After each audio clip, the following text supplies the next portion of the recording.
Oh, hi everybody. That's terrible. Hello everybody, welcome back to the channel. But in case this is your first time watching any of my videos, today we're talking about something different, but I should tell you about what we've been talking about already. So far we've been going over a Iceberg chart for Spider-Man that I found on Reddit by user Invincible Elliot. We have been able to go through the entire first tier of the iceberg, and now we are right around the midpoint of the second one. In the very last video, we talked about all the movie topics on this point in the iceberg, and now we're going to be talking about television. But before we can get into it, it's time for the shout out of the day. Today's shout out goes out to Atlaskazam on Twitch. Atlaskazam is a good friend of mine, another good friend of mine. Yeah, that's right, I have multiple good friends. And he recently started streaming on Twitch. So far, he's played a little bit of Persona 5, he's played a little bit of Baldur's Gate 3, and he is really good at being a streamer. He does so many wonderful things, like playing the game, talking with the game, talking with the chat, while also talking with the game while playing the game. The one big flaw that I've seen Atlas with his streaming/gaming is not saving enough. But in all seriousness, go check out his Twitch channel. It's very entertaining. I was not joking when I said he's really good at being a streamer, despite only starting recently. But yeah, go follow him. You can also follow him on TikTok and Instagram under the same name, Atlaskazam, and he mainly has cosplay content as well, which is good, very good. Yeah, follow him there as well, because, hey, I told you to, and I only have good ideas. I have yet to come up with a bad idea, or at least one that you know of. This shoutout also acts as a reminder to Atlas, you do in fact have a Twitch channel. Make sure, if you haven't streamed recently, maybe you want to hop on. And also don't forget about that YouTube channel that you were planning on making. That's right, I'm holding you accountable to that. Because I need somebody to collaborate with. Anyway, just to remind you all, we're talking about television now and how Spider-Man relates to it. And the first topic on the docket is Spider-Man in the Electric Company. The Electric Company was an educational children's program, a variety show that initially aired on PBS and aired during the years 1971 to 1977. And then it was in, I think it's called syndication. I'm a media student, I should know this. It remained on the air as reruns throughout most of the 80s, I believe, and then, stopped. The show was produced by a nonprofit organization that originally operated under the name the Children's Television Workshop, but nowadays operates under the name Sesame Workshop. Take a wild guess as to what their most popular project is. And in case I didn't mention it already, the Electric Company was categorized as a variety show, meaning that they utilized a whole bunch of different programs in their larger program. In this variety of a show, there were animated segments, live action segments, as well as recurring segments such as the Spidey Super Stories. These live action super stories centered around Spider-Man, and specifically his, misadventures of the week with whatever conundrum that was relevant to that episode just so happened to be. His first, or the first ever Spidey super segment was actually called Spidey Meets the Spoiler, and it chronicled Spidey meeting and dealing with a villain that went by the name The Spoiler, who's basically one character trait, because remember, this was a children's show. His main trait, the reason why he was the spoiler was because he enjoyed, or he set out to spoil people's fun, which, hey, we all know spoilers, they work. And also, I'd like to mention, the fact that he was named Spidey usually would suggest that they were kind of doing an homage of the character, or were it wasn't actually the character, it was a reference to the character. But for the Electric Company, this wasn't the case, because Marvel actually licensed the character, Spider-Man, free of charge to the Children's Entertainment Workshop? That's what it was called, right? They licensed the character to the Children's Television Workshop completely free of charge for the Electric Company because they thought that was so important. And as far as I can recall, the Electric Company was public television. I mean, it was on PBS. So yeah, having Marvel allowing this widely accessible children's show to adopt the character so that children can have some free Spider-Man entertainment, that was I appreciate that. That was a good move. The role of Spidey was exclusively performed by a man named Danny Segrin, who was a professionally trained dancer as well as a puppeteer who worked with Jim Henson throughout the 70s and 80s. And Danny's performance of the Electric Company would go down in both Spider-Man history as well as larger Marvel history. Because not only was Danny's performance the first ever live action rendition of Spider-Man ever, but it would also mark the first live action performance of any Marvel character since 1944's Captain America. So yeah, that's a nice little tidbit of Spider-Man production history. One of the few fun ones.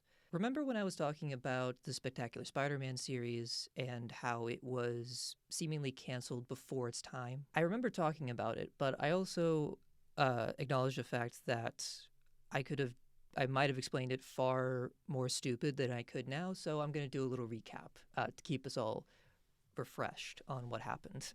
In 2009, on September 1st, it was announced that Sony had returned the television rights back to Marvel for Spider-Man. Because remember, for years now, and still to this day, Sony still owns certain production rights of Spider-Man. This is why Disney had to go through such lengthy negotiations to include Spider-Man in the MCU, because Marvel, and by extension Disney, did not have the rights to just do that on their own. They needed to have it licensed by Sony. And this used to also account for television programs as well. But this also used to relate. But this used to also relate to televised programs or television programs, or a third way of saying it. That changed in 2009 because for one reason or another, Sony basically gave those rights back to Marvel. And at the time that happened, the Spectacular Spider-Man, season 2 had released, but they were waiting for renewal, the decision of whether or not it would be renewed. And that decision on whether or not they would or would not be renewed for further production into more seasons was pending the review of both the television ratings for season 2 as well as the DVD sales for season 2. And then while they were waiting for that, Sony announced, hey, we're giving up those production rights that we needed to make the Spectacular Spider-Man. We're giving them back to Marvel, which definitely threw a wrench into the Spectacular Spider-Man plans, but it was only further wrenched when on the same day, Marvel, and possibly Disney by association, depending on when this happened, announced they were going to be making a new Spider-Man series, loosely adapting the Ultimate Spider-Man series. And yes, this would eventually become what we know now as Ultimate Spider-Man. What a shock. And it was later discovered that the reason why Marvel got the rights back wasn't just because Sony was like, hey, we've had these rights for a while now. We feel like it's your turn. It's like, it wasn't like an older brother handing over the controller to the younger brother. It was far more corporate than that. Sony basically traded back and essentially relinquished their rights to produce television programs involving Spider-Man in exchange for concessions on the movie rights for the character. Concessions in this case is most likely referring to preferential allowance of the profits, or basically a cut of the profits. They wanted a piece of the pie that Spider-Man was getting in on the big screen, so they gave up their rights to the silver screen. However, Sony still retains ownership over the Spectacular Spider-Man project. They own the storylines, they own the designs for the characters. Pretty much all of the physical components they still have. It's just they can't do anything with it because they're not allowed to broadcast it anywhere. Which leaves Sony, Marvel, and Disney in this weird, legal liminal space where not one company has enough ownership of the whole project that allows them to produce it themselves. Sony can't do it because they don't have the television rights anymore. Marvel can't do it because Disney can't do it. Neither company can do it because they're now part of the same company, and they don't own the physical assets for any of the characters or storylines. So pretty much at a standstill. So it's in that weird place where it's not technically canceled. Like I remember showrunner Greg Weisman talking about how like it's not officially axed. It's just frozen. Like it's just in hibernation.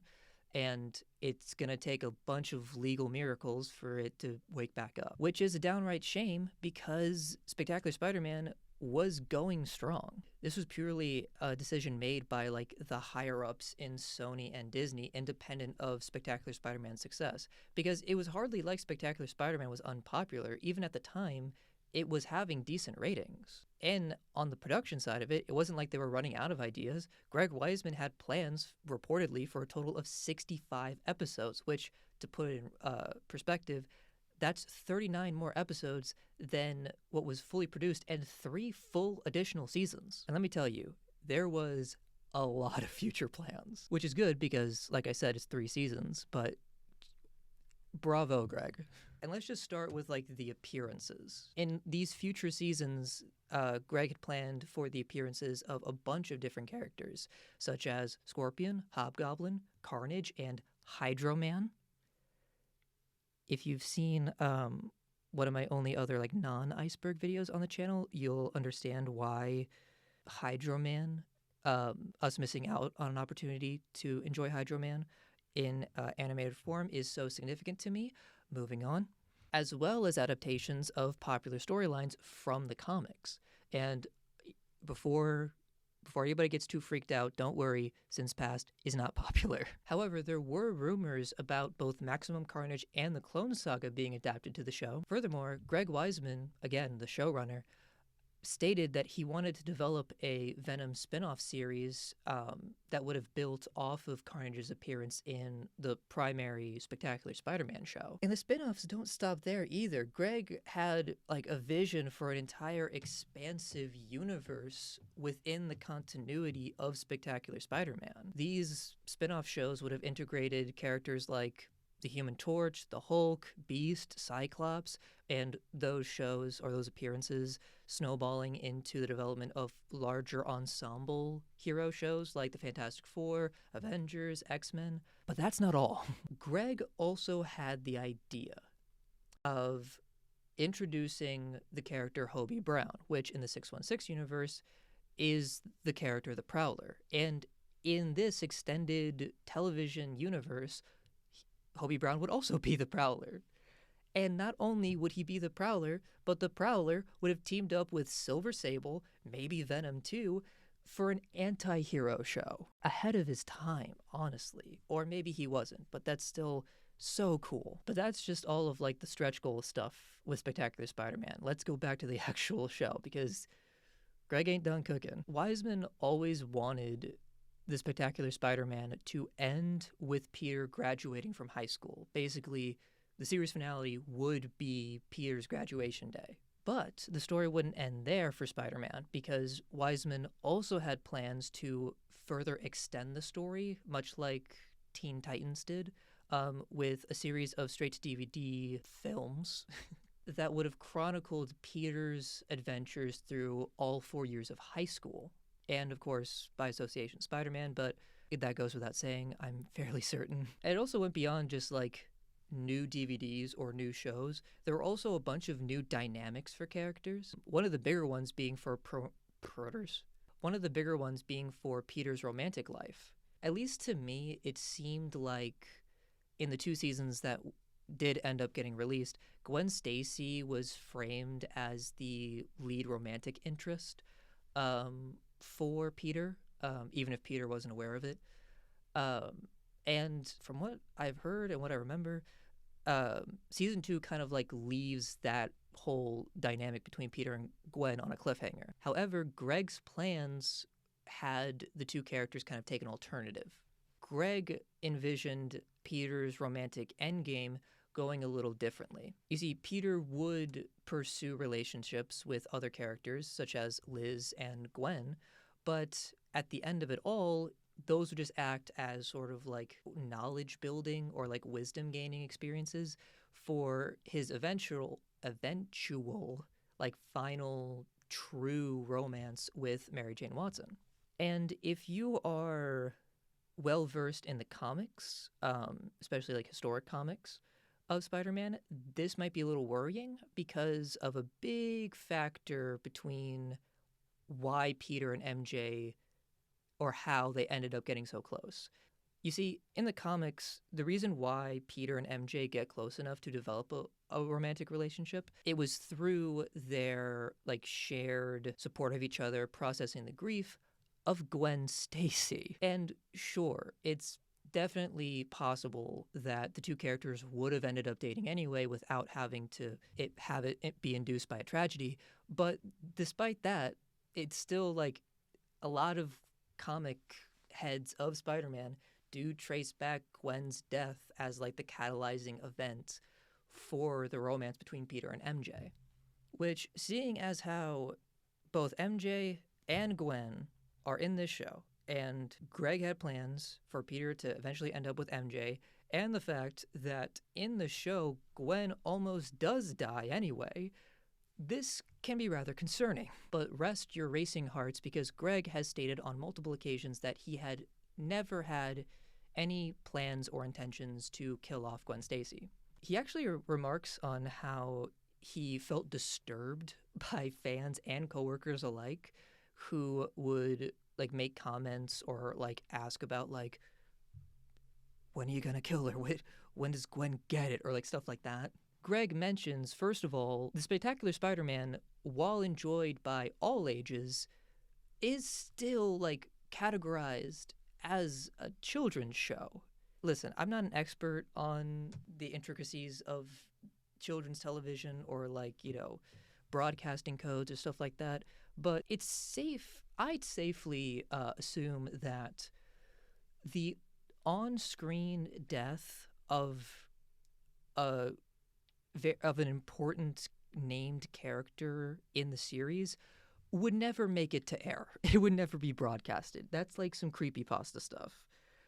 It wasn't going to happen. And also Greg didn't want to. So good job. Good job standing your ground on something that was already going to not happen. And there is far more to like all of Greg's plans. This is just like a sizable portion of everything Greg had thought about. But I have like drafted this script like twice now, and it's still 4 pages. So I'm gonna have to physically drag myself away from the topic. But we're not going far, because we are talking about Josh Keaton, the voice actor for Spectacular Spider-Man. But Josh is not only the voice actor for one Spider-Man project, he's been like one of the most highly regarded actors to voice the character. Not only voicing him for the Spectacular Spider-Man show, but also for 5 different Marvel games. Again, he's a pretty big deal, which made it all the more interesting when a rumor came out involving several episodes of Avengers: Earth's Mightiest Heroes.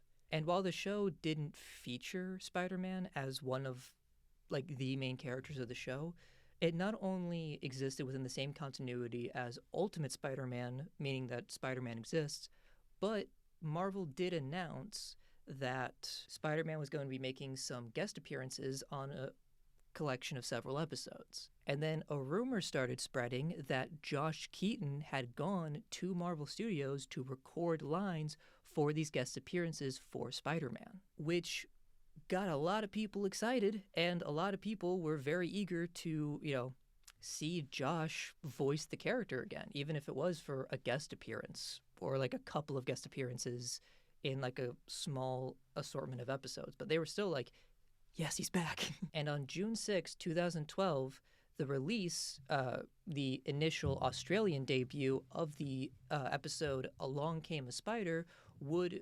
concretely confirm or debunk whether or not Josh Keaton had recorded lines. So a lot of people sat down, turned on their Australian television, and were disappointed.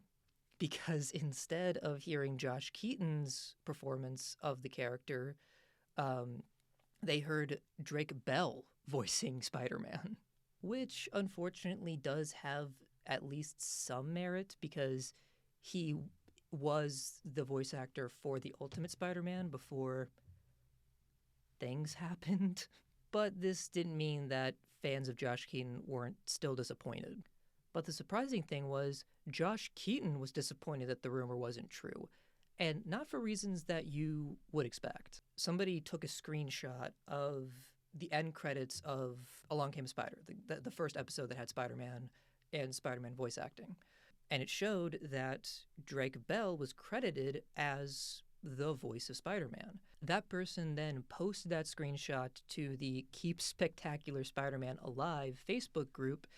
And then Josh Keaton commented on that post saying, "Wow, so they redubbed my audio. I recorded a few Avengers episodes as Spider-Man and was looking forward to seeing them. Typical Parker luck, I guess." And there is a couple of layers to this. But first I need to drink water. Hydrate or dihydrate. Because not only did this confirm the original rumor that, yes, Josh Keaton had recorded lines for this new appearance of Spider-Man, but furthermore, even though Josh recorded those lines and assumingly got paid for his work, Marvel still dubbed over his work with another Spider-Man voice actor. And the biggest tea about this, the strongest brewed tea of all this, was that Marvel didn't even tell Josh Keaton that they were doing this. Josh Keaton found out about him being redubbed through this Facebook post. For what reason? I don't know, but people did ask. And when Marvel was asked about why they decided to dub over Josh Keaton, the chief creative officer at the time, Joe Quesada, responded. Joe Quesadilla claimed that they replaced Josh over the concern that children watching Earth's Mightiest Heroes immediately after watching Ultimate Spider-Man would be confused as to why Spider-Man sounds different between those two shows, despite the fact that they're supposed to exist in the same continuity, supposedly, but that's a whole other topic. But yeah, the main concern was that children would be confused over the different voice actors, which, first of all, no, they wouldn't have. Children don't care about stuff like that. Children don't care about who voices what character in what particular, appearance of that character. And even if they do, kids are smart enough that if they do care about that kind of thing, they're gonna ask. They're gonna ask questions. And second of all, while Marvel's target audience for Earth's Mightiest Heroes may be children, that doesn't automatically mean that only children are watching this. Earth's Mightiest Heroes still definitely had a teenage fan base, a young adult fan base, an adult fan base. I wouldn't even be surprised if there was an elderly fan base or an elderly audience of, people watching Earth's Mightiest Heroes, because why wouldn't you? And all of those different groups could have just turned their head over to the confused children audience and explain how voice acting works. And third of all, as the person who asked the question originally mentioned, in Earth's Mightiest Heroes, some of the Avengers from that show also make appearances on Ultimate Spider-Man, and the voice actors between one show and the other are different. So that begs the question, why is it such a big deal that Spider-Man has to have the same voice actor between all these different shows, while characters like Thor and Iron Man get a pass? I feel like I can answer that one. It's because Sony was right all the way back in the 90s and still is right. Nobody cares about anybody in Marvel besides Spider-Man, especially if we're talking outside of the MCU. Like if we're talking about animated movies or TV shows or pretty much anything that doesn't have Robert Downey Jr. connected to it, they don't care. So Spider-Man was the one thing that they really needed to focus on. Bruce Timm he's still alive, and is an American artist who is best known for his contribution in building up the modern DC animated franchise. He acted as the head producer for Superman the Animated Series, both Justice League shows, Justice League and Justice League Unlimited. Here's what I found. As well as all 3 animated Batman series throughout the 90s and 2000s. And before my fellow nerds turn against me, I do know that DC is different from Marvel. Spider-Man is in Marvel, not DC. Is here for a reason, let me explain. However, it is a little difficult to explain because Bruce Timm Art is a little vague, especially if you're putting into a search engine. But I think it's referring to the idea of on the internet, there exists artwork of Spider-Man supposedly by Bruce Timm in Bruce Timm's distinct art style that carried all throughout the 90s and 2000s with all of the previously mentioned series. And I say supposedly because while it is very easy to find Spider-Man artwork in the style of Bruce Timm, it's far more difficult to actually verify whether or not Bruce Timm actually drew it himself or if it's just somebody saying that he did it. Because believe it or not, people will lie on the internet. It's crazy. It's a crazy thing that people do, but... And while I'm not able to verify most Bruce Timm Spider-Man art as being drawn by Bruce Timm himself, I don't want to leave you guys empty-handed, and I was able to find one that I could confirm.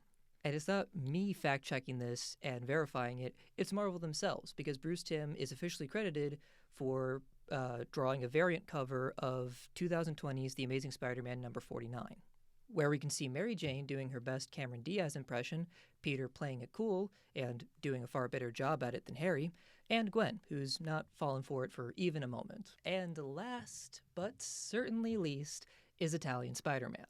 Italian Spider-Man is an online series of short films directed by a man named Dario Russo, and the series acts as a parody of foreign knockoff films, particularly around American superheroes, or particularly knockoff films of American superheroes. And Italian Spider-Man gets its name through popular nicknames in this niche of knockoff films that essentially rip off popular Western media, such as Turkish Star Wars and Italian Batman.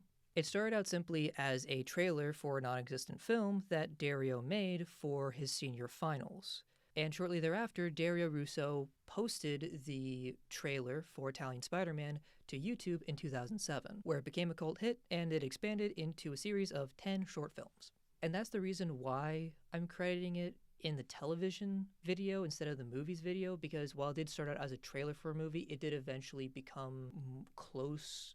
It resembles...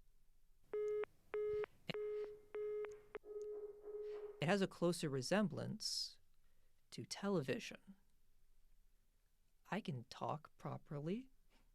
And in the spirit of what Dario set out to parody, Italian Spider-Man bears no resemblance to his original American counterpart. He is described as an overweight, chain-smoking brute who is hired by scientist Professor Bernardi to protect an asteroid that gave the professor cloning powers, and again, Italian Spider-Man is tasked from protecting this asteroid and keeping it away from the clutches of the evil Captain Maximum. It's a wild journey.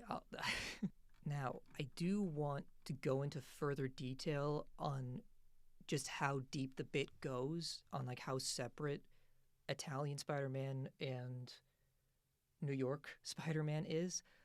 But that's getting into a rant about TV tropes, and I know that not everybody is interested in that, so I'm going to be putting a timestamp right here. So if you just want to take my word for it that yep, these two characters are different and Italian Spider-Man is far worse, at least as a character, all the more power to you. But if you want to hear about TV tropes and just how weird or just how much of a jerk Italian Spider-Man is, feel free to stick around. In researching Italian Spider-Man, I referenced the article for the project that exists on tvtropes.com. And alongside the synopsis of the show and like the rundown of everything you need to know about it, it also included a list of tropes or examples of tropes that exist in the show. And a handful of those tropes do go to prove just how different Italian Spider-Man is from the original Spider-Man and how that difference is measured in how much of a jerk he is. Starting with the adaptational jerkass, which, for those of you who don't know, jerkass is a character that is explicitly written to be the most unlikable, obnoxious, like, how is it possible that any conscious, sentient being is interacting with this person? Like, they it this person is a jerk ass. Like, that's what the trope is. And adaptational jerk ass is whenever a character that was originally not a jerk ass is adapted into a new medium that turns them into a jerk ass. So, like, if there's like a really cool character in a book, and then that book gets turned into a movie, and that really cool character becomes a jerk ass, that's adaptational jerk ass. And seeing as how, by the loosest of definitions,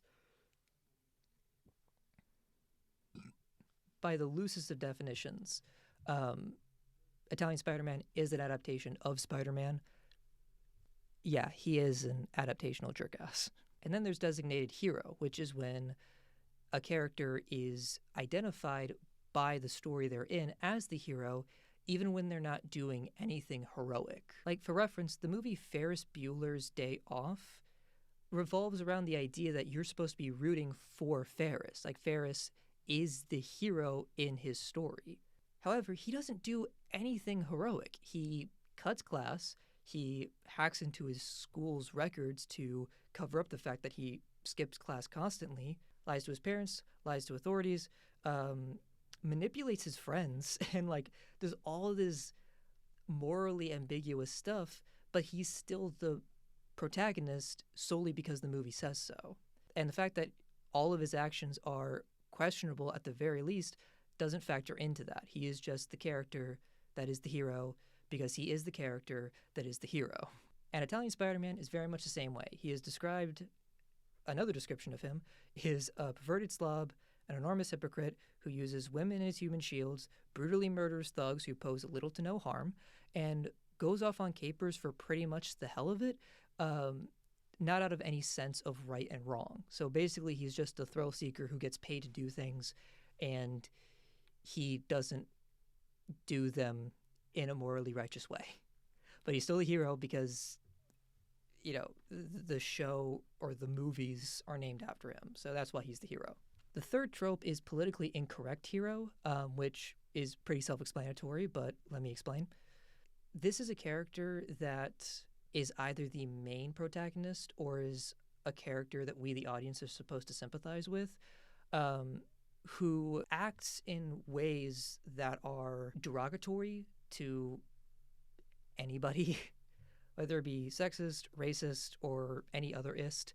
Like, politically incorrect hero is when a protagonist or like a non-opposing force or character is like acting in ways that are deemed disrespectful or incorrect or harmful, and they're not punished for it. They just get to be a jerk ass without any repercussions. Like, there's no punishment, there's no consequences. And there are different variations of this, but they all basically boil down to like, yeah, I'm a jerk, or I act like a jerk, or I think like a jerk, and I don't suffer because of it. And that's all the relevant TV tropes for this particular point. Thank you for coming to my TED Talk. And despite being objectively worse, both in quality, though the lacking of quality is intentional, as well as the character being worse than the original Spider-Man, the Italian Spider-Man garnered enough attention to catch the eye of the Special Broadcasting Service, a legitimate, established broadcasting network in Australia. There were initially plans to continue the series with the backing of the Special Broadcasting Service, and while that did fall through, they did still hire Dario Russo to develop a new series by the name of Danger 5. So, yeah, follow your dreams, kids. Anything's possible. That'll do it for the TV portion of this tier of the iceberg. In the next video, we will finish up the second tier completely by going through the comic by going through the comic topics as well as the video game topic, because there's only one. And then after that, we're heading right to the third tier, which is exciting, at least for me. And if it's exciting for you, and if you've made it this far in the video, if you've watched to the end, thank you so much for watching. I really do appreciate it. And if you've enjoyed this video, if you watched the other videos and you enjoyed those as well, I hope you did. enjoy those. And I hope you're looking forward to these next episodes, videos. I hope you're looking forward to what I post next, because I certainly am. And if you do enjoy all of my ramblings, feel free to like that hit button, as well as the subscribe button, and hit the bell to be notified on whenever I post next. I'll see you in the next video, and as always, stay happy, stay healthy, stay hydrated, and I'll see you in the next video. Take care.